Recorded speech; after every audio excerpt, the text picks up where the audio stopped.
Bismillahirrahmanirrahim. Assalamualaikum warahmatullahi wabarakatuh.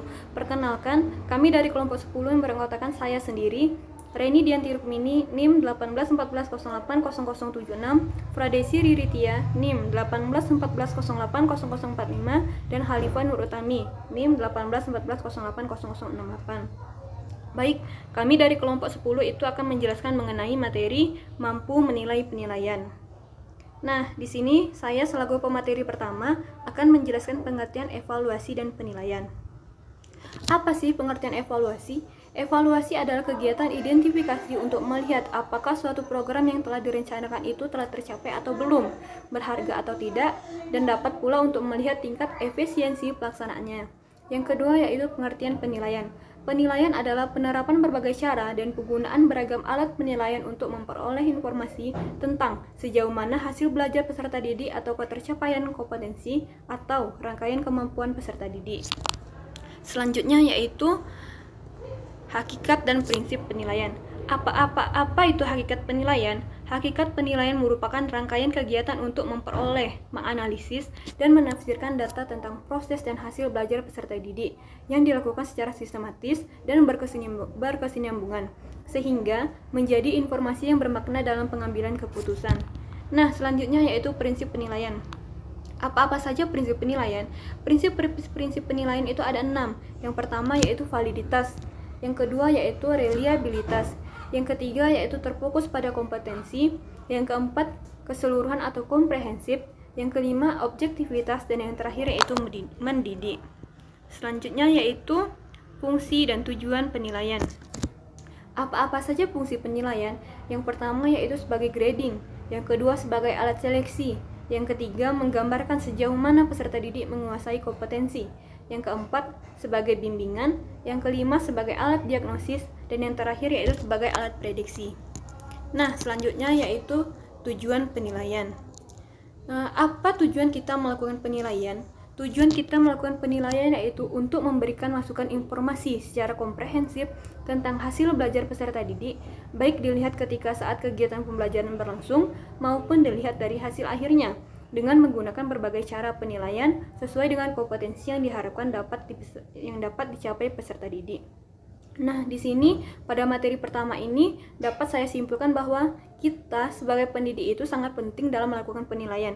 Nah, dengan kita melakukan penilaian, kita mengetahui kekurangan peserta didik kita di mana dan sejauh mana pemahaman konsep peserta didik terhadap pemaparan materi yang telah kita jelaskan.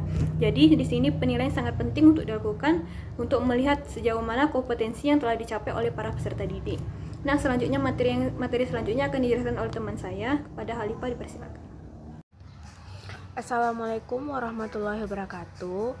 Baiklah, saya Halifah Nur Utami, NIM 1814080068 akan melanjutkan hasil presentasi dari kelompok kami. Yaitu yang pertama, saya akan menjelaskan pendekatan penilaian. Ada 2 pendekatan penilaian, yaitu pertama, penilaian yang mengacu kepada norma. Yang kedua, penilaian yang mengacu kepada kriteria. Kriteria dan syarat penilaian. Kriteria penilaian itu ada 8. Yang pertama, penilaian harus mencakup 2 aspek kemampuan, yaitu pengetahuan dan sikap. Yang kedua, menggunakan berbagai cara penilaian pada waktu kegiatan belajar. Yang ketiga, pemilihan alat dan jenis penilaian. Yang keempat, mengacu pada tujuan dan fungsi penilaian. Yang kelima, alat penilaian harus mendorong kemampuan penilaian dan kreativitas siswa.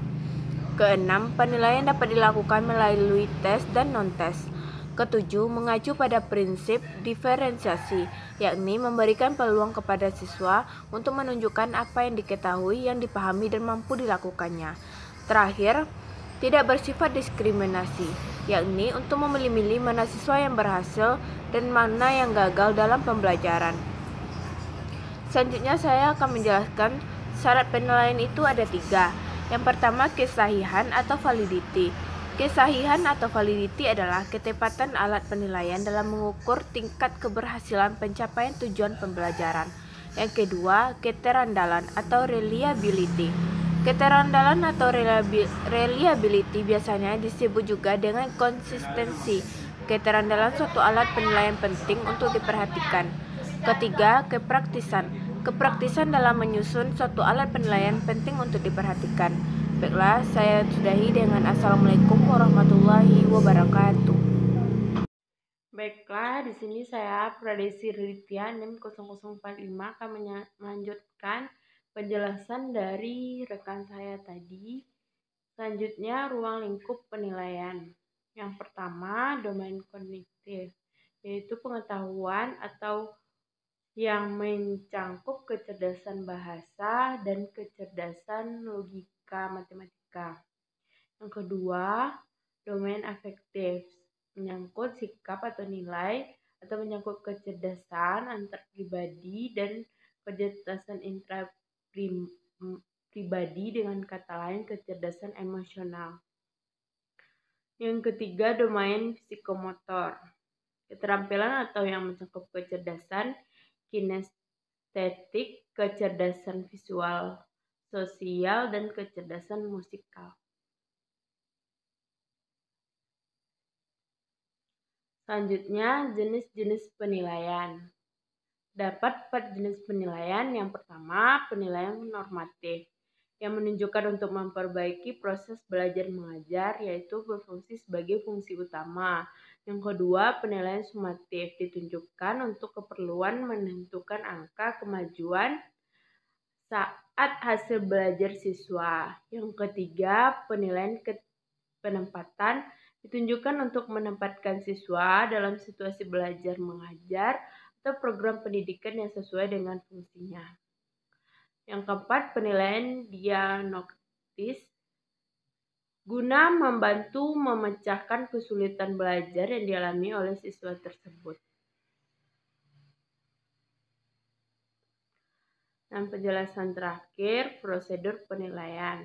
Berdasarkan PP nomor 19 tahun 2005 tentang Standar Nasional Pendidikan dan Permendiknas nomor 20 tahun 2007, yaitu tentang standar penilaian, menyatakan bahwa penilaian pada jenjang pendidikan dasar dan menengah terdiri atas penilaian hasil belajar oleh pendidik, satuan pendidik, dan pemerintah. Sekian, terima kasih. Semoga bermanfaat. Assalamualaikum warahmatullahi wabarakatuh.